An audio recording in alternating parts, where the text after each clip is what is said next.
Hare Krishna. My name is Ishwar Das, and today's topic I'll speak briefly on what is the duty of a human being. So, if we'll notice that generally all living beings possess intelligence, but besides the human being, the intelligence of other living beings, such as animals and plants, is restricted to the platform of eating, sleeping, mating, and defending.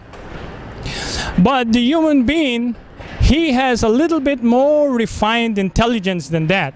Although he indulges in such activities, and without sufficient knowledge, he simply engages in such activities. Nevertheless, he has the capacity to rise above that platform. And that is to have that level of intelligence that he can inquire. Aham Brahmashmi. Who am I? Who is God? What is my relationship with God? He has the capacity to do that. Whereas the living beings that has the bodies of animals and trees, they do not have that capacity. So easily now we can understand that since the human being has intelligence like the animal, but he has more refined intelligence, then automatically his real duty is that he should be inquiring about himself. Atma Tattva. Who am I? What is my relationship with God? And he should engage according to such activities. So this real responsibility of the human being is to please God, and automatically will please himself. So this duty is the foremost duty, because like other living beings, we take birth and we die.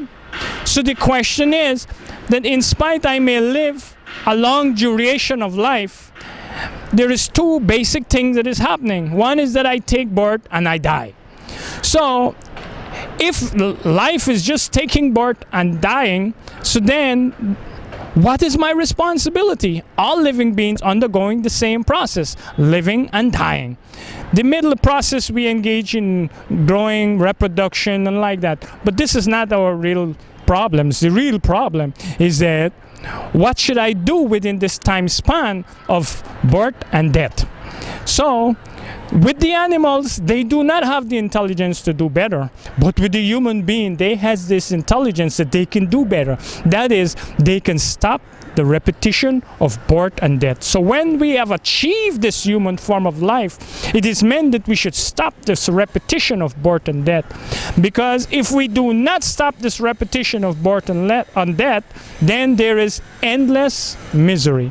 There is no end. Of course, we can see ourselves day after day, moment after moment, we're trying to resolve the miseries of life. But the miseries of life can only be resolved by stopping the repetition of birth and death. Hare Krishna.